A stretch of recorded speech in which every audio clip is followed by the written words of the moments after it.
Just pulled up to the camp. We're setting up here for the night, and we're gonna work on putting our barrel feeder together. And of course the bear came back out here and destroyed all my stuff. I just tied this back up, and then my barrel here was rolled way out here, like 15 to 30 feet in front of where it was last standing. It's pretty heavy, so it definitely didn't just roll itself. So I'm gonna work on getting this bad boy put up. Probably got 15 to 30 minutes roughly left of a little bit of light, so hopefully I can get this put up before then. And then we'll see what we're gonna do in the morning time. So I'm gonna start putting this up while I got daylight, and then a fire, and then some food, and we will be back. All right, so it's the next day. It rained all freaking night, and it is 12:15. We got up at like 6 in the morning, and it's just pouring down rain. And all these roads are filled with vehicles forged from the hearts of the discontent, where folks act as though they were given a choice. In fact, they looked around and just walked out with it. Little did they know that they would eventually have to pay.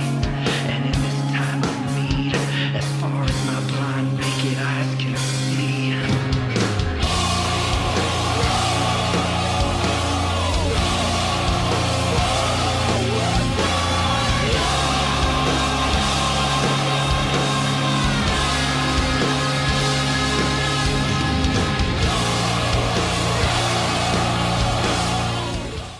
We got it set up finally.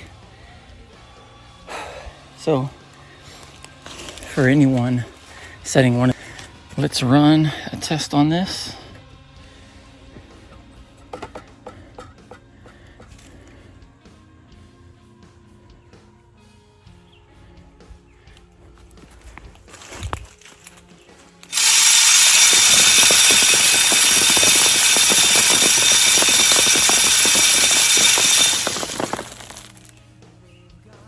All right, so that was 6 seconds it tested for.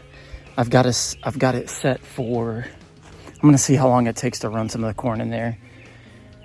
I've got 4 bags of corn. I think they're 40-pound bags, so 160 pounds, and I've got it set for twice a day. So it's gonna set off at, I think, 5 in the morning for 3 seconds, 5 a.m. and then 6 p.m. or it's 6 a.m., 6 p.m. So twice a day for 3 seconds.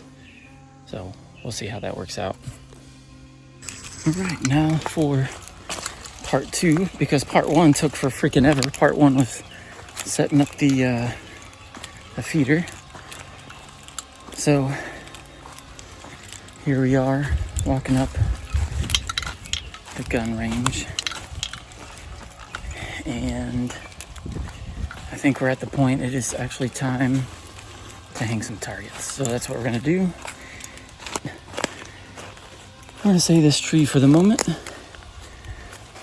except I can't see it. So we gotta pick a tree that I can see. We got this big bastard over here. Oh, this might work. Yeah, that'll work. Okay.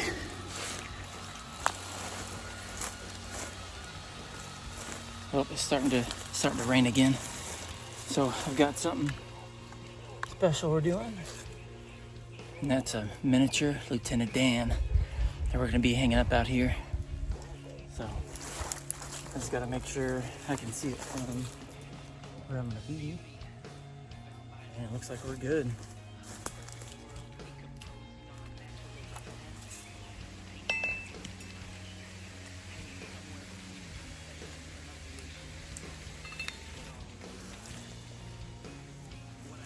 All right, so then we're gonna paint it.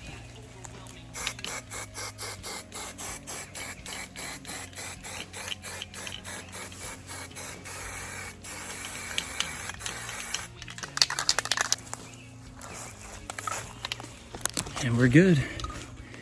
So this is just gonna be one target Sir Lieutenant Dan there.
It's almost time to go, but this is a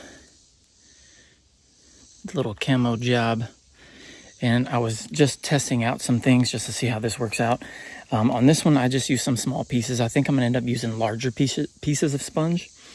So this is a little bit more, I guess, dramatic and not so tiny. But as you can see from the pictures,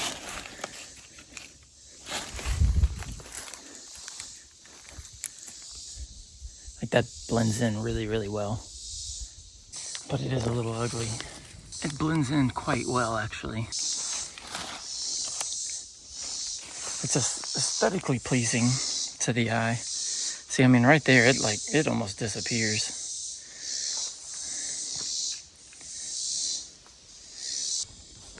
But as we can see here, that blends in with the rock very, very well.